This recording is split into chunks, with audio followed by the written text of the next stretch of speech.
Greetings, everyone, and welcome to the next episode of Punk Rock Ham Radio.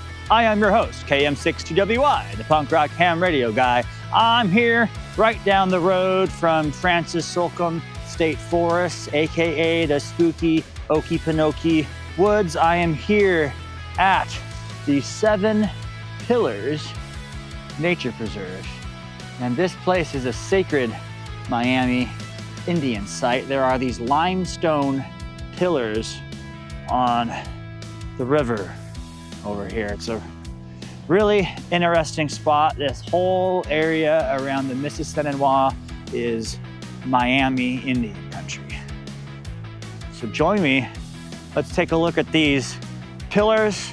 Just trying to get on Wikipedia to kind of fact check some of the things that I've been researching, but I don't really have any cell phone service right now at this location out here in basically the middle of nowhere, Indiana. So I'll just do the best that I can. And you're an adult, you can use Google and just type in Seven Pillars, Indiana. It's quite fascinating, actually. There's a lot of history around this place. There's a lot of other historical sites. I was driving past a bunch of them as I came. I think I am gonna go around to a bunch of the more interesting ones, but there's more history around here than I'll have time to go and visit and learn about in one day. So join me, you guys, and welcome to the next episode of Punk Rock Ham Radio.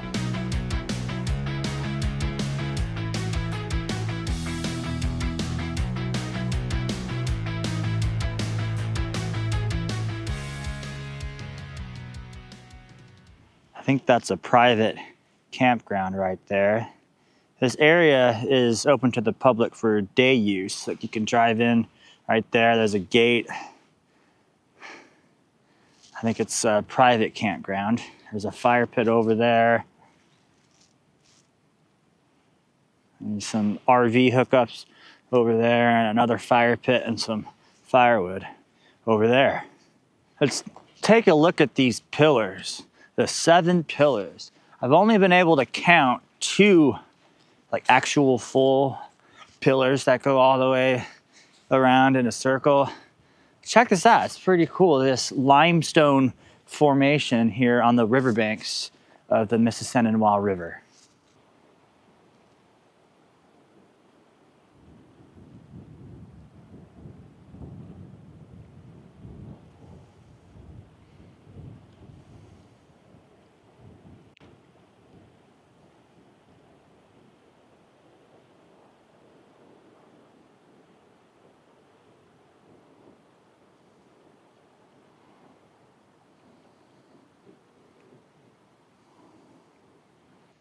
These are the limestone pillars. I've been sitting here walking along the riverbanks trying to count them. There's one right there. There's another one that goes all the way around right there. And then there's a bunch of like half pillar looking things, but you know what? It's none of my business if it's a real pillar or not. If there are seven pillars here centuries ago when the Indians walked this land, this is their sacred land. And they, from what I understand, and take this with a grain of salt and do your own research. I was trying to pull up Wikipedia to try and fact check myself, but they would have their sacred ceremonies inside of these pillars, and they would pray for wisdom from their ancestors. And from what I also understand, this is where they would have their criminal proceedings, their trials. If you were convicted of being a criminal in the Miami Indian world and you were sentenced to the death penalty, they would behead you inside of these pillars. And I've been out here exploring haunted woods. There's some ghost stories out here too. After the Indians and after Indiana became a state and Miami County became a county, and people gallivanting around in the outdoors, going camping and hiking, well, these pillars used to be a popular campsite. Like people would go camping inside of those pillars. And legend has it that some campers were woken up in the middle of the night to see a ghostly figure walking across the water. And nowadays, it's 2025, camping out in those pillars is strictly forbidden, whether it has anything to do with the ghost stories or whether it's a sacred Miami Indian grounds that needs to be respected. Whatever the reason, I don't know. But those are the legends that I understand. The history here is fascinating. I'm gonna dig into it a little bit more. This is really interesting. The Mississauga Reservoir and all of the outdoor recreation areas out here in Indiana is one of my favorite places. So the more I go exploring, the more I'll learn about the fascinating history of not just the Miami Indians, but all of the Indians that graced this land. Well, ladies and gentlemen, there you have it. The 7 limestone pillars of Indiana along the riverbanks of the Mississauga River. So that's what this place looks like, the 7 pillars of Indiana. I'm not sure how you would get in there unless you had a raft or a kayak or a canoe and went across the river or rappelled down the other side. However, the Indian chief leading worship in the pillars, or the Indian judges sentencing judgment on the criminals or the modern day campers seeing ghosts on the water. They probably had a raft or a canoe or something and, just went over there. It's a really cool site. It's a sacred site, so we want to be respectful. I found this plaque right here.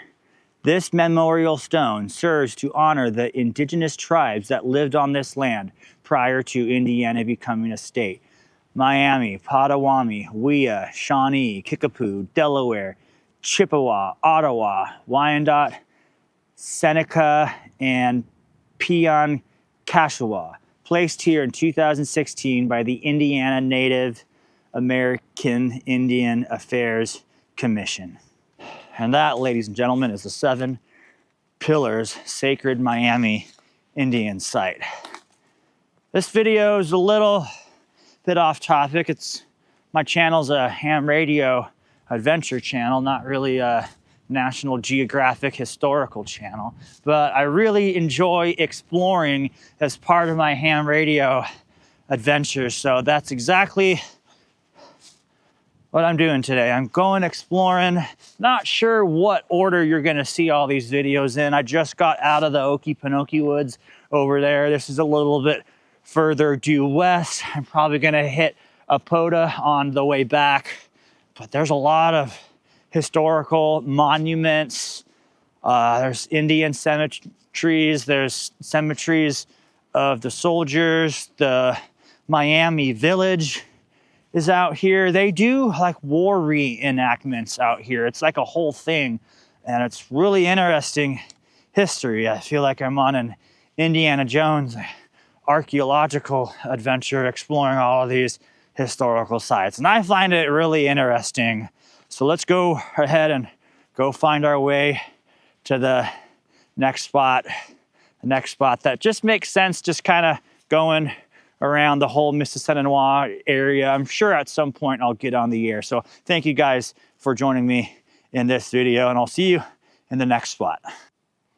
All right, ladies and gentlemen, we have arrived at the Mississauga battlefield, a historic site. Let's take a look around.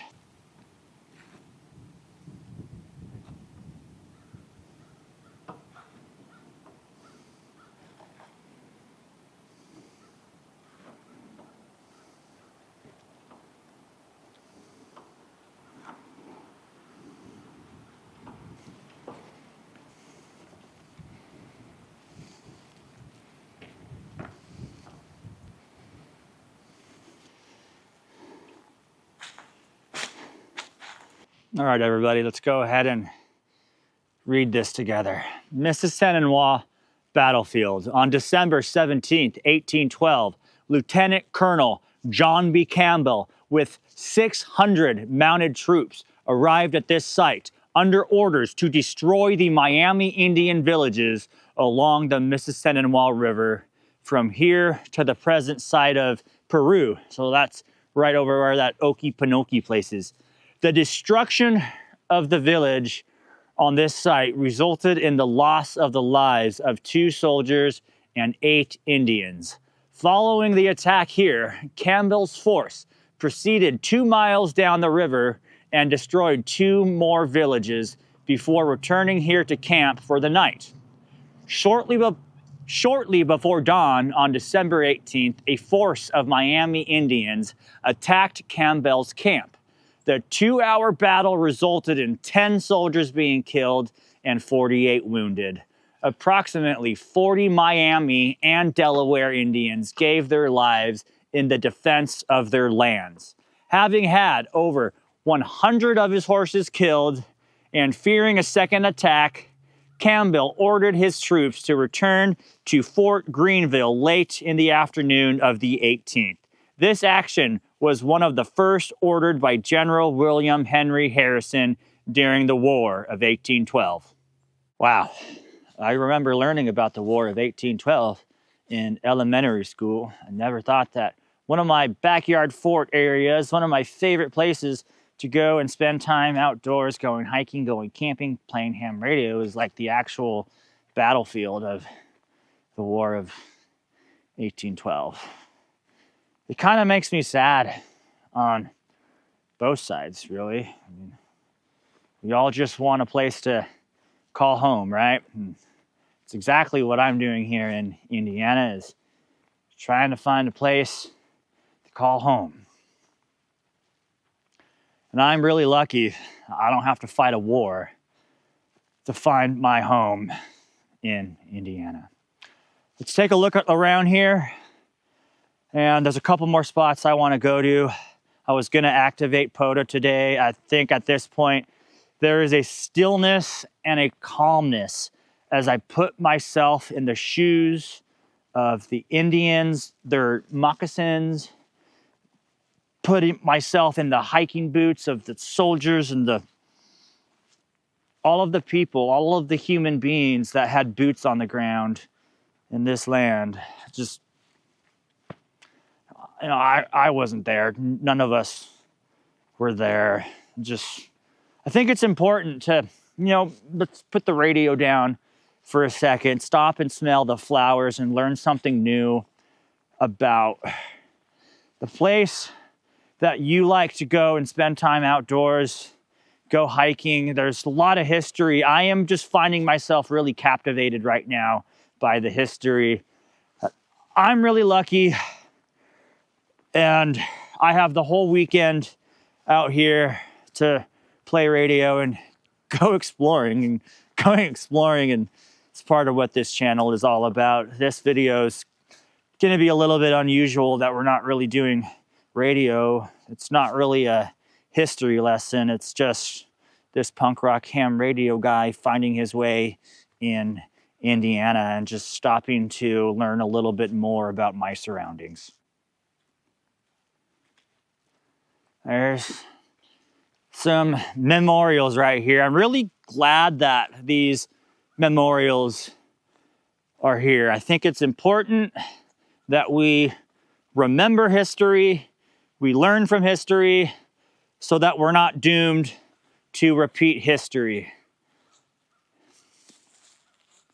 Here on December 17th to 18th, 1812, approximately 48 members of the Miami and Delaware Indian nations gave their lives in defense of their homes, families, and lands. Their canoes have vanished, their forests have fallen silent, but their name is on your waters. Ye may not wash it out.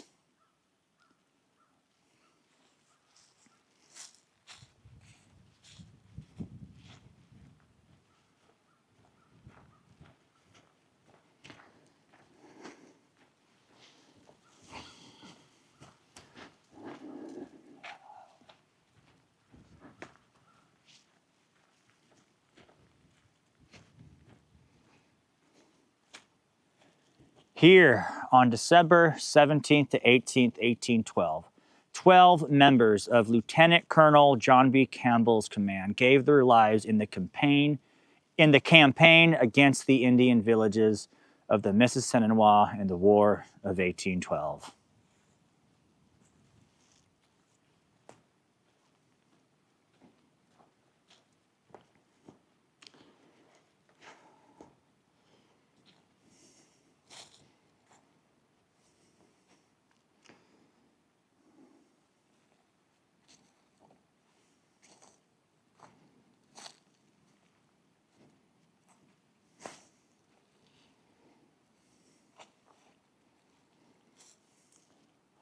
I think these are the 12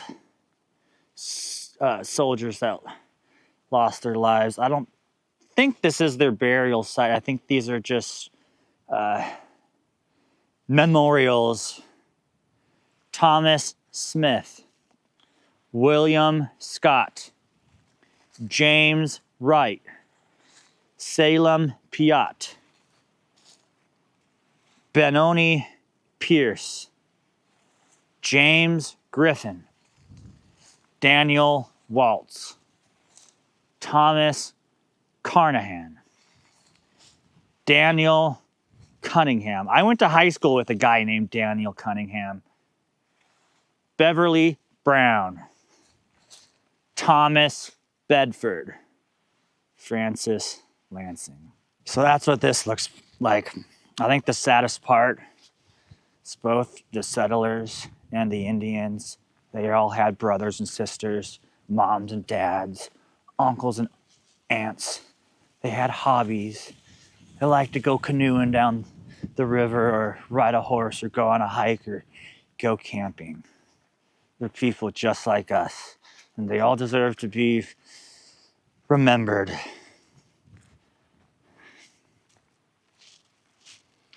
I'm the only one out here. Oh, there's a couple more places I'm gonna go and check out, so we'll go and do that, and then we'll go and settle in for the night, and maybe we'll go do some radio stuff tomorrow.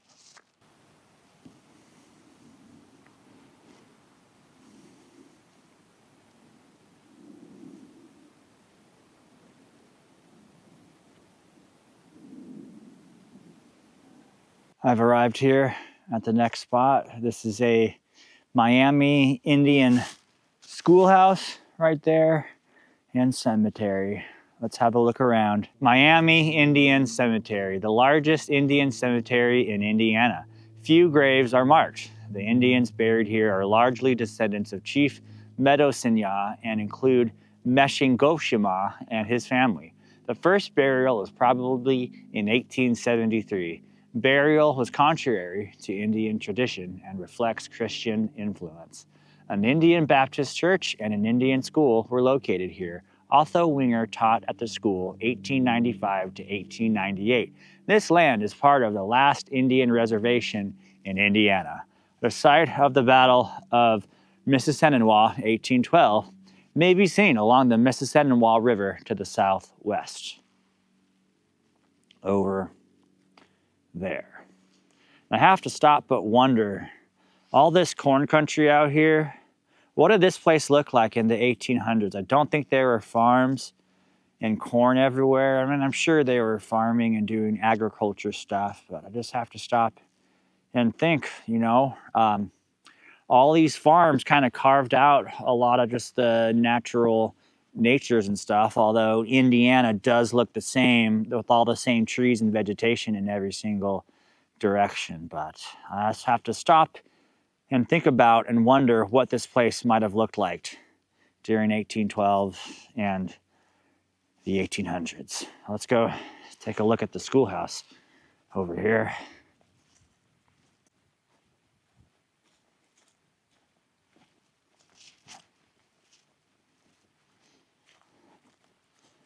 Oh, this structure right here is the schoolhouse. Was it also the church? I don't really know. Looks like it's been preserved pretty well. Miami Indian Village School, 1860 to 1898, District number 2. So this is all from after the conflict, and hopefully everybody was getting along at that point.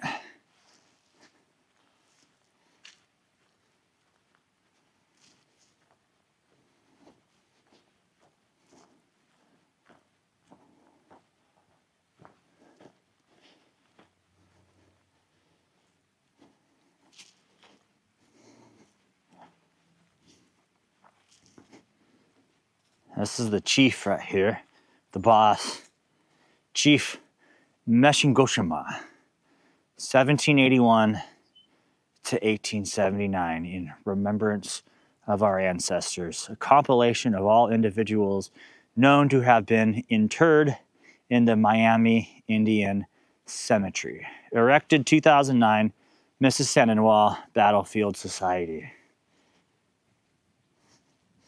Check it out. Here's all of the names of all of the people that were here.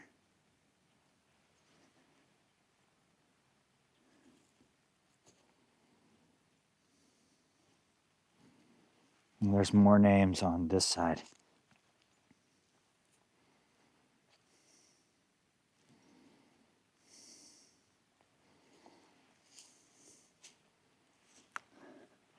And this is the cemetery over here.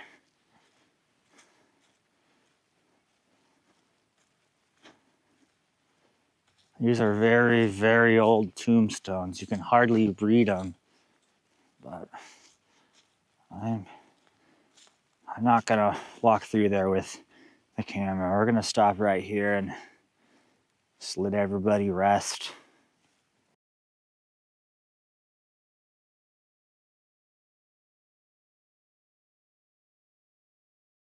So that's what this place looks like. It looks like all of the people that are buried here, this came after the War of 1812. The dates I saw on the tombstones are 1860, 1870, 1855. After the tragic conflict of, human beings fighting each other, which makes me kind of sad.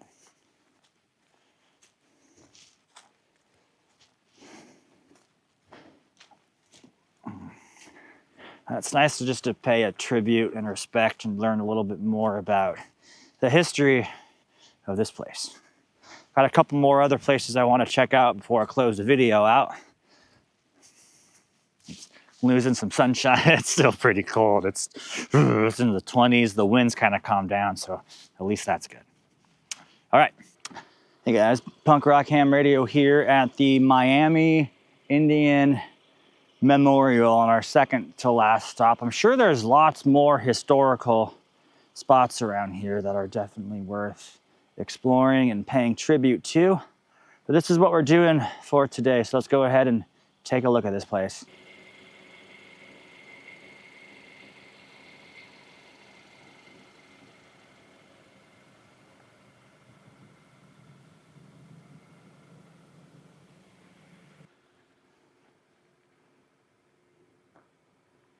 Miami Indian Memorial.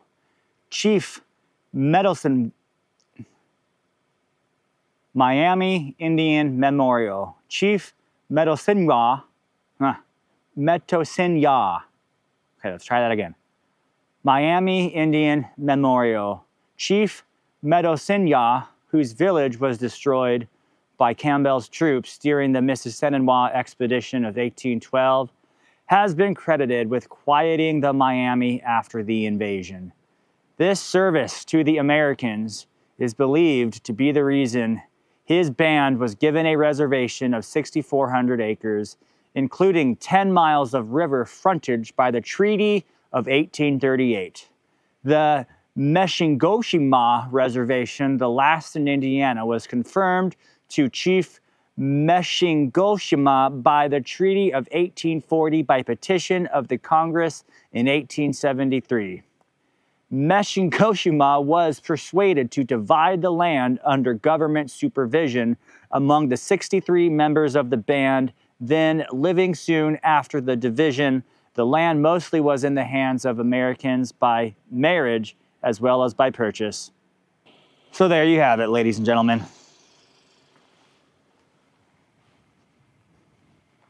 The Miami Indian Village is up this way, so let's go check that out before it gets dark, and then I think I'm gonna call it quitting time after that for the evening, and then I'll be back in these parts tomorrow actually playing radio. Punk Rock Ham Radio here at my final destination in this tour of Miami Indian country out here somewhere around the Mississippi in northeast Indiana. Let's take a look around. There's not much here except for a memorial sign with some information on it, so we'll go through that again. And thank you guys for joining me as we get ready to wrap up this video.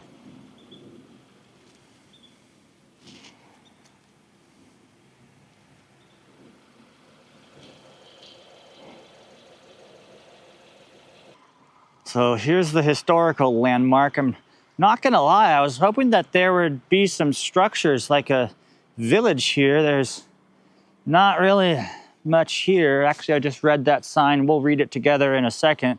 But the village was destroyed in the War of 1812. And now the Indiana woods have since reclaimed the nature, has taken over.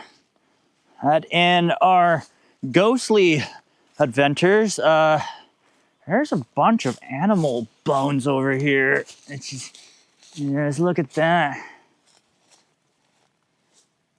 I don't know if you can see it. There's bones of a dead animal there and just decaying, so let him rest. Kind of creepy, but going along with this adventurous theme of, you know, haunted stuff and ghost stories. All right, ladies and gentlemen, this is Metosinhas village.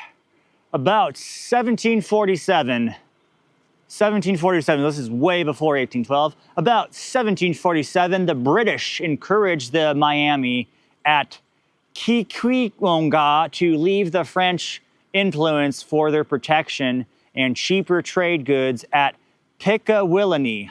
The British post near Pequot, Ohio,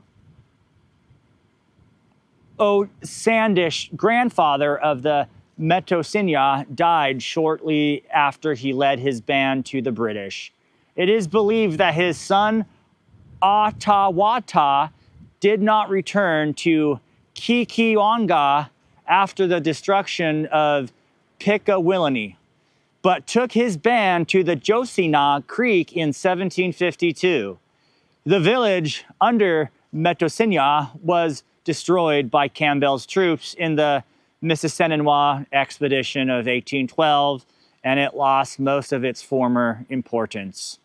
When rebuilt, cabins were strung out along the Josina Creek, and the burying ground was just downstream from its mouth.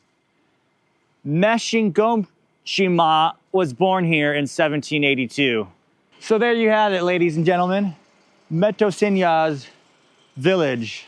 There's nothing here anymore. Indiana woods, Mother Nature has reclaimed the area. But there's a lot of back roads and stuff out here that there's endless adventures and places to explore in Indiana in every direction. And this is my new home. So thanks you guys so much for joining me on this tour of Miami Indian country. Don't forget to subscribe and join me on all of my ham radio outdoor adventures. I got lots more planned, especially once the weather starts getting a little bit better. As I was going from all of these historical spots, I'm seeing, oh, look, POTA spot, POTA spot, POTA spot, POTA spot. And I found that other parking area in that other video that looks like it would be more practical than the main entrance of that place to conduct a 10-park rove around this area. And I consider myself very lucky to be able to roam these parts in the year 2025 and not have to fight a war to find a place to call home or to defend my home. All of the people that came before us, this video is just a tribute to history. I hope that you learned something, but this video is not one of my usual videos. But as I started digging into some of the ghost stories and the history, I just found myself captivated, and I had to go and check all this stuff out. I'm not gonna have time to get on the air tomorrow, but I got a long weekend. I'm spending the entire weekend out here. So thank you guys so much for watching. Don't forget to subscribe and join me on my ham radio adventures here on YouTube. I'm having a ton of fun making these videos, spending time outdoors, and I can't wait to bring you along on the next adventure. So I will see you guys on the next punk rock ham radio adventure here on YouTube. But that's all I got for now, so I'll see you guys later.